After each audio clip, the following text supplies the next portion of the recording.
দীর্ঘদিন ধরে রাস্তার হাল বেহাল, আর তাই এবার এলাকাবাসী রাস্তায় নেমে প্রতিবাদ জানালো। হলো প্রতীকী পথ অবরোধ। প্রতীকী আন্দোলনে কাজ না হলে 8 দিন বাদে বৃহত্তর আন্দোলনের হুঁশিয়ারি এলাকাবাসীদের।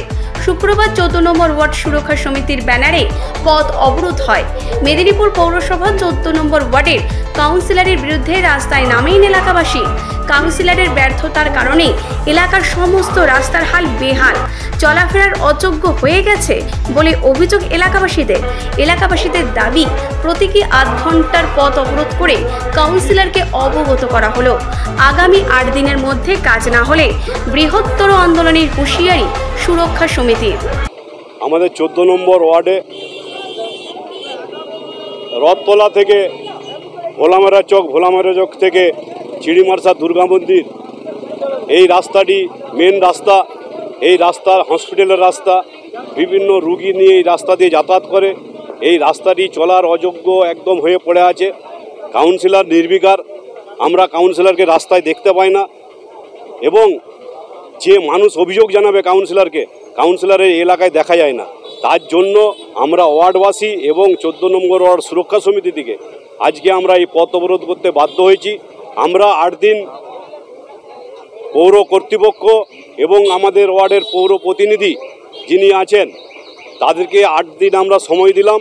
এই 8 দিনের মধ্যে যদি রাস্তা না নির্মাণ হয় আমরা আরও বৃহত্তর আন্দোলনে যাব। আমার নাম হেমন্ত সাউ। এলাকার কাউন্সিলর অর্পিতা রায় নায়েকের বক্তব্য, ওয়ার্ক অর্ডার হয়ে রয়েছে।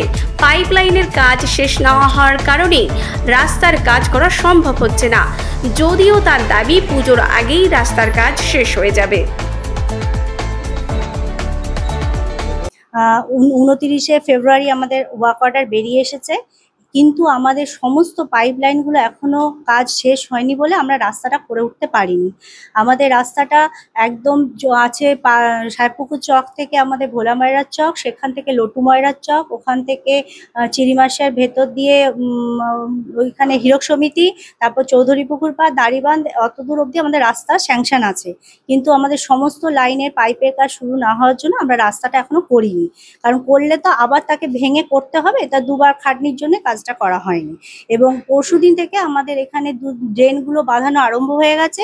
ড্রেনগুলো বাঁধানো শেষ হলেই আমরা রাস্তা পিচ রোড করবো, তার পাশে দুদিকে ড্রেনটা ঢালাই করব, দিয়ে রাস্তা কমপ্লিট করব। আশা করি পুজোর আগেই সেটা সম্ভব হবে।